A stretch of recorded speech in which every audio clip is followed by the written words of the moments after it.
台風10号、沖縄本島明日未明に暴風警報発表速度落とし、接近明日朝から、暴風昼前から昼過ぎに台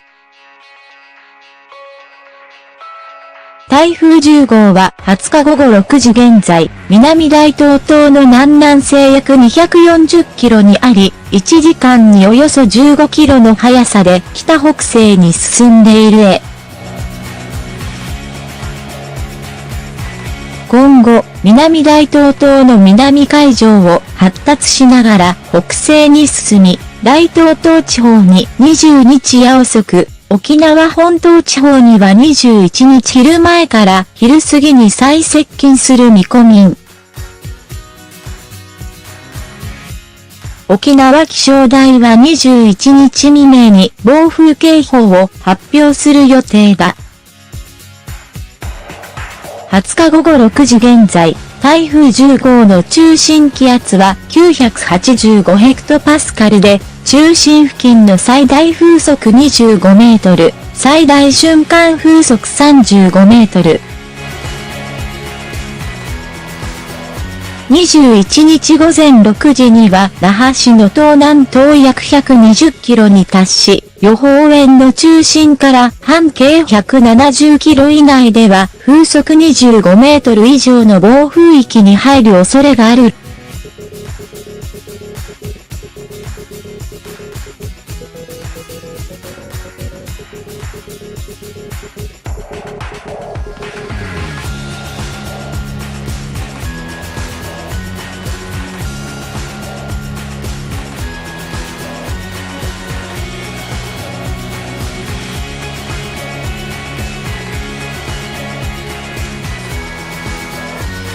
沖縄本島地方は21日朝から暴風となる見込み。台風の進路によっては、大東島地方も21日未明にかけて暴風となる恐れがある。沖縄県バス協会は20日午後5時、21日の始発から午後1時まで路線バスを運休すると発表した。沖縄都市モノレール、ゆいレールも21日は始発から運休を決めた。運転再開は状況によって判断案内するとしている。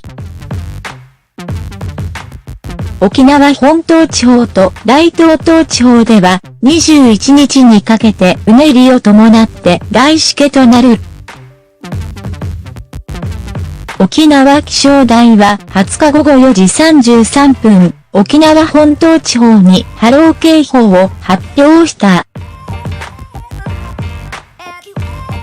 20日に予想される最大風速は沖縄本島地方で20メートル、最大瞬間風速30メートル、大東島地方で23メートル同35メートル、佐喜島地方では15メートル同25メートル。21日は沖縄本島地方で30メートル同45メートル、大東島地方で20メートル同30メートル、佐喜島地方で18メートル同30メートル。沖縄本島地方は21日夕方まで暴風が続く見込み。